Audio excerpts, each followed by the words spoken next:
Hola, buenas noches. Bienvenidos a nuestro seminario web en donde vamos a hablar de un tema muy interesante, los portales y programas educativos de inclusión digital de Argentina, Brasil, Chile, Colombia y México. Hoy tenemos a dos invitadas muy especiales para hablar de este interesante tema. Maestra Vanessa Ibáñez, buenas noches, bienvenida. Buenas noches, un gusto estar aquí con ustedes. Gracias. Maestra Magdalena Villalobos, buenas noches, bienvenida. Buenas noches, es un gusto estar aquí con ustedes en este interesante tema. Muchas gracias por acompañarnos el día de hoy. Ante el surgimiento del COVID-19, estudiantes, profesores y directivos de diversas instituciones pues se vieron en la necesidad de hacer uso de medios digitales para dar continuidad a la educación tanto de niños, jóvenes y adultos, implementando y adecuando plataformas digitales, así como la radio y televisión. Sin embargo, se generaron nuevos desafíos en el uso adecuado de las mismas, así como el marcado de las desigualdades sociales y económicas que existen en el país. Por supuesto, al hablar de los países de Latinoamérica, es interesante saber que cada uno tiene ciertas peculiaridades, ¿no? Es importante recalcar que antes de la pandemia, muchos de los países de Latinoamérica iniciaron con la implementación de programas educativos de inclusión digital. Maestra Vanessa, ¿qué nos puede usted decir sobre los países de Latinoamérica que implementaron programas educativos de educación digital? Sí, maestra, muchas gracias. Este punto, como usted menciona, es muy importante debido a que esas acciones previas realizadas por los países, pues más adelante podremos puntualizar más las estrategias que se utilizaron en los tiempos del COVID-19. Por ejemplo, en Argentina, desde el año 2000 se creó el portal Educar. En el año 2010, el programa Conectar Igualdad y en el año 2016, el Plan Nacional Aprender Conectados. Sería interesante escuchar algunas otras implementaciones en algún otro país, maestra Magda.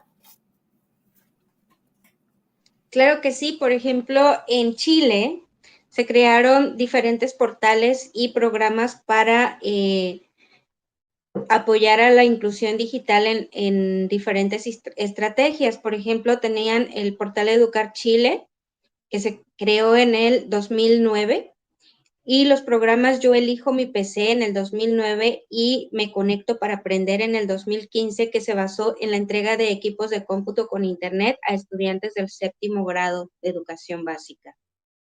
Maestra Vane. Sí, maestra, quisiera hablarles ahora respecto a las actividades que realizaron en Brasil. Por ejemplo, desde el 2008 crearon el portal Plataforma para el Profesor, en el 2015 el portal Plataforma MEC, y en el 2017 el programa de innovación Educación Conectada. Ahora sí, maestra Magda, ¿algún otro país, alguno que quiera usted mencionar? Claro que sí, no podemos dejar pasar la experiencia de México en cuestiones de inclusión digital, en las experiencias previas a la pandemia. Tenemos, por ejemplo, la creación del Sistema Nacional en México, que se basó en la creación de centros comunitarios digitales con acceso a computadoras con internet, los programas de alfabetización e inclusión digital para la entrega de equipos de cómputo, lo mismo que el programa Aprende 2.0 en diferentes niveles de educación básica. Maestra, para los países. Sí, me gustaría agregar que ahora sí que hablando de los países de Latinoamérica, por supuesto, Colombia también entra dentro de entra como uno de los países, pues ahora sí que empezó a implementar las TICs desde antes. Y tenemos en este caso que en el 2001 da un programa, son dos programas que implementa Colombia. El primero, 2001, Computadoras para Educar, el cual es un programa que busca proveer posibilidades de acceso, pues ahora sí que a cierto tipo de tecnologías de información y de comunicación con las nuevas generaciones y principalmente a la comunidad. El objetivo principal es la donación masiva de computadoras dados de baja por entidades públicas y por empresas privadas. Una vez que se realiza esa donación, pues ahora sí que se recondiciona y se entregan a las escuelas públicas. En el 2004, Colombia Aprende se da el acceso a computadoras. En este programa se abre al país como un portal educativo que de manera organizada ofrece, pues ahora sí que múltiples recursos de uso educativo que hay en red para calificar su quehacer, puesto que hoy el alcance de estudiantes, docentes, directivos, docentes, investigadores y padres de familia y de toda la comunidad son bastante importantes involucrarlos en ese sentido, ¿no? Fíjense que siguiendo en ese orden de ideas, es importante mencionar que a partir de la demanda del sistema educativo con la adopción de tecnologías, se empiezan a dar 7 dimensiones bastante interesantes, ¿no? A mí me gustaría mencionar una dimensión, la primera dimensión, que es la tecnológica, y bueno, esta se refiere principalmente a las necesidades en términos de acceso y apropiación de dispositivos tecnológicos, así como también las condiciones de conectividad y posibilidad en las cuales estas se pueden integrar a las redes de comunicación, en particular, pues ahora sí que el Internet, ¿no? Asimismo, que los gobiernos dispongan y utilicen sólidos sistemas de información para mejorar la toma de decisiones. Maestra Magdalena, ¿de qué otra dimensión nos podría usted hablar? Me gustaría mencionar la dimensión pedagógica. En esta dimensión encontramos que se centra en la atención a la transformación del proceso de enseñanza-aprendizaje en la emergencia y se busca sostener la calidad de la educación y las competencias apropiadas, tanto de docentes como de estudiantes. Y, por ejemplo, una de las cosas que se notaron durante la emergencia fue la tendencia a replicar las actividades que se llevaban a cabo en la educación presencial, por lo que a través de la dimensión pedagógica se busca generar propuestas y contenidos para el acompañamiento docente y mejorar el nivel de los docentes como orientadores en un contexto de hibridación de la educación. Maestra Vane, ¿qué nos puede decir sobre alguna de las dimensiones? Sí, les quiero hablar acerca de la dimensión organizacional. Esta dimensión hace referencia a la gestión de los vínculos y de las relaciones entre las instituciones educativas y sus responsabilidades, y el gran esfuerzo que representó mantener ese vínculo entre los estudiantes y las familias, las relaciones tanto dentro como fuera de la escuela, entre instituciones y con las secretarías y la gestión institucional, que hacerlo de forma virtual durante el aislamiento, pues estuvimos todos inmersos, ¿no? En lo que representó el COVID-19 y pues lo complicado que fue esta situación. Y pues también quisiera mencionar un dato muy curioso obtenido por los especialistas que mencionan que un gran porcentaje de los estudiantes después de la pandemia no regresarán a la escuela, para lo cual considero es importante buscar acciones precisas para evitar la deserción escolar.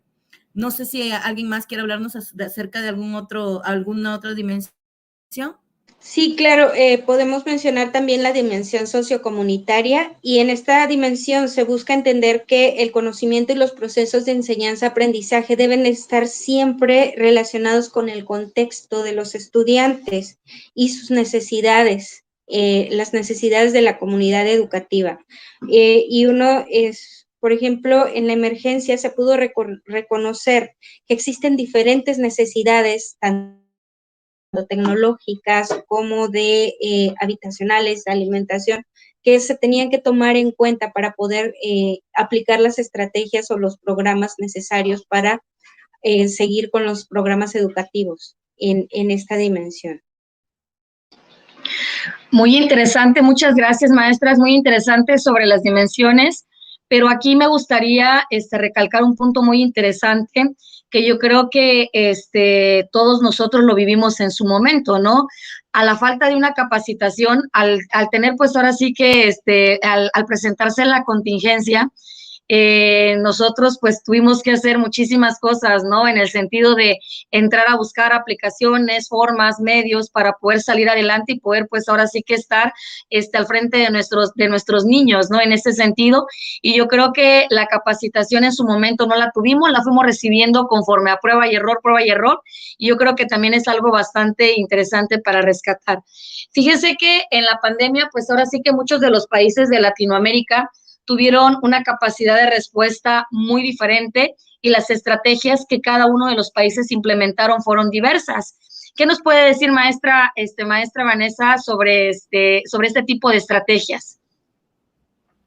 Sí, maestra. Antes que nada quisiera mencionar que para que un modelo pedagógico tenga éxito, debe centrar sus acciones en 3 aspectos fundamentales, que son la implementación de recursos tecnológicos, la capacitación del personal docente y la adaptación de los estudiantes a esta forma de educación.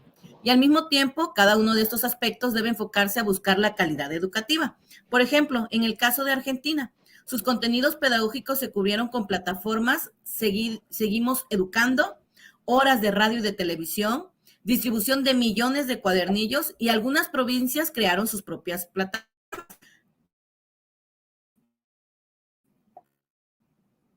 Por ejemplo, estudiantes desbloquearon computadoras del programa Igualdad. Para brindar el apoyo a los docentes, implementaron trayectos formativos pensados especialmente para el contexto de aislamiento social y mantuvieron canales de comunicación permanentes para las familias. ¿De qué manera? Con mesas de ayuda en tiempo real para comunicarse por WhatsApp o por chat. Además, dieron un apoyo denominado régimen de promoción acompañada para estudiantes de secundaria que adecuaron materiales como prevención al abandono escolar. Maestra Magda, ¿quisiera compartirnos las estrategias de algún otro país? Sí, uno de los países que tuvo una gran cantidad de estrategias y un éxito bastante notable en cuanto a la atención a la emergencia por la pandemia fue Chile. Y, por ejemplo, en Chile, algunas de las cosas que hicieron fue entregar tablets y equipos de cómputo a estudiantes de diferentes niveles para atender las necesidades de estos estudiantes. También se presentó la plataforma Aprendo en línea con recursos educativos para los diferentes niveles educativos. Se generó el grupo Leo Primero a través de WhatsApp, en el que los chicos a través de un número de WhatsApp podían solicitar recursos de lectura para estimular la habilidad lectora. Se generó los programas de televisión para transmitir programas de entretenimiento educativo y los programas de los programas curriculares de los diferentes niveles. Se distribuyeron cuadernillos a estudiantes en zonas aisladas y se generó las cuentas para las escuelas de Google, las cuentas de Google Suite, para que pudieran tener acceso a todas las plataformas de manera gratuita, tanto Google Meet, Classroom y todos los recursos de Google tanto para docentes como para estudiantes. Se dio atención socioemocional a estudiantes, docentes y familias, por lo que se pudo ver que fue una estrategia bastante amplia y bastante exitosa en el caso de Chile. Maestra Vane. Sí, maestra. En cuanto a las estrategias implementadas en Brasil, considero pertinente mencionar algunos datos interesantes que he investigado respecto a la situación de Brasil. Por ejemplo, 1 de cada 4 ciudadanos no tiene acceso a Internet. En áreas rurales, el 53% de la población no tiene red y en áreas urbanas, el 20% no cuenta con una red de Internet. Además, el 28% de las escuelas urbanas poseen una plataforma de aprendizaje a distancia y el 64% de ese porcentaje son escuelas privadas. Así que en Brasil, los docentes tuvieron que innovar. En el nivel primaria, se realizaron clases en directo y video clases desde Zoom, Webex y recursos de Google. Las actividades se realizaron en plataforma o en los libros de texto. En el nivel de secundaria se transmitían contenidos de enseñanza por televisión abierta y radio. Y en el nivel de preparatoria, el gobierno realizó convenios con Google y las redes de Internet para contemplar el mayor número de estudiantes y tuvieran un acceso sin costo alguno a recursos educativos. En el nivel universitario, desde el 2017 fue reglamentada la enseñanza a distancia con el programa PROUNI, Programa Universidad para Todos. Y a partir del 2020 se han expandido esas potencialidades con la conclusión de posgrados online. Maestra Magda, ¿quisiera compartirnos de algún otro país? Sí, claro que sí. Bueno, obviamente tampoco podemos dejar de lado a México en cuanto a las estrategias aplicadas para atención a la emergencia por la pandemia. Y México tuvo programas y estrategias muy estructuradas y que pudieron llegar a ser muy exitosas si se hubieran aplicado de manera correcta y de manera extendida en todo el país. Desafortunadamente pudimos ver experiencias en las que estas estrategias no fueron aplicadas, por lo que no se generó un éxito completo en cuanto a estos. Algunos ejemplos de lo que se realizó en México fue el programa Aprende en Casa 1 y 2, que se empezaron a realizar a partir del ciclo escolar 2020-2021.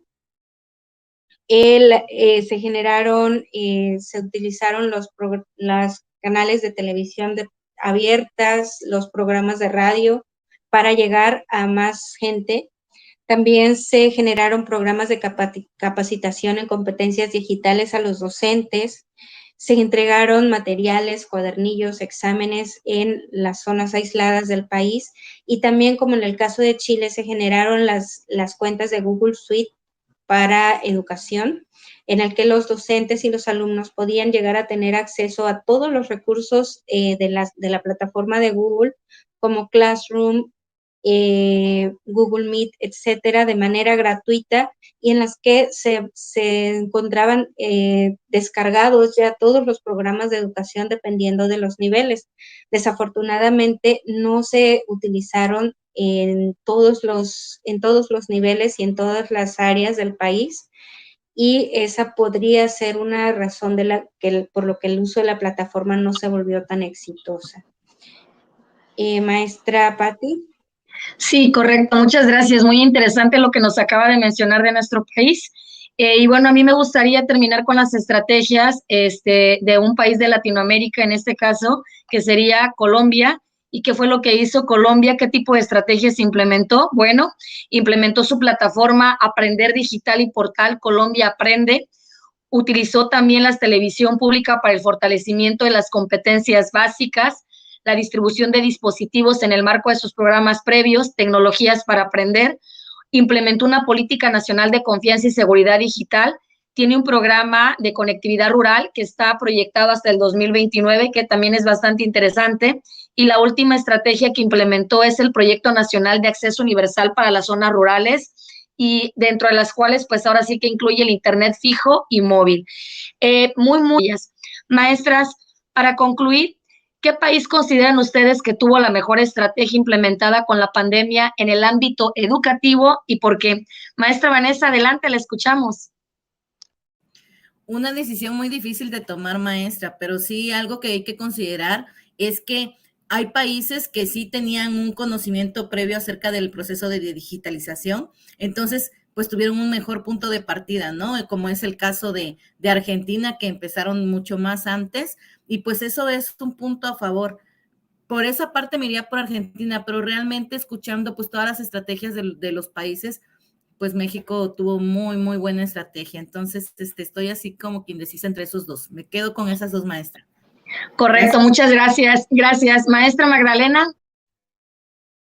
Honestamente, cuando empecé a analizar las estrategias de los diferentes países, me llamó mucho la atención la estrategia de México, porque realmente la idea como tal fue bastante buena y bastante amplia. Desgraciadamente, por lo que pude ver y por la experiencia que tuvimos nosotros como docentes, podemos darnos cuenta que no fue aplicada al 100% o no tuvo el éxito que pudo haber tenido si se hubiera aplicado de manera correcta. Y viendo las estrategias aplicadas en Chile, los programas, los modelos y todas lo que cubrió las actividades que se realizaron en Chile, creo que me quedo con esa experiencia. Me pareció bastante amplia y bastante integrada a las necesidades del país. Maestra Patti. Igual así estoy indecisa, pero yo considero que todos los países aplicaron estrategias correctas de acuerdo a las oportunidades y a las necesidades que se presentaron, por supuesto, en el entorno. Pero si debo de elegir una, yo me quedo con Argentina. ¿Por qué? Porque más del 95% de los estudiantes tenían acceso a Internet, además de computadoras para su hogar, que yo creo que es una gran ventaja a diferencia de los otros países. Pero aquí algo muy, muy interesante también. Me quedo, por supuesto, con Argentina. ¿Y por qué a México no le funcionó? Y ya lo hemos estado mencionando en el sentido de que tiene estrategias muy buenas, pero yo creo que no le funcionó a México porque una cosa es tener el programa y otra cosa es implementar las estrategias, ¿no? Que son cosas muy, muy diferentes. Entonces, puedo tener un programa muy, muy bueno, pero si no tengo las estrategias, pues obviamente eso no funciona. Y pues bueno, maestra, muchísimas gracias por acompañarnos en este seminario web. Espero que puedan acompañarnos en nuestro siguiente seminario. Maestra Vanessa Ibáñez, muchas gracias por habernos acompañado el día de hoy. Maestra Magdalena, muchísimas gracias, muchas gracias. Y pues bueno, mi nombre, Patricia Ruiz. Espero verlos más adelante en el siguiente seminario web. Que tengan una bonita noche. Adiós. Igual, un gusto trabajar con ustedes. Bonita noche. El gusto fue mío. Hasta luego.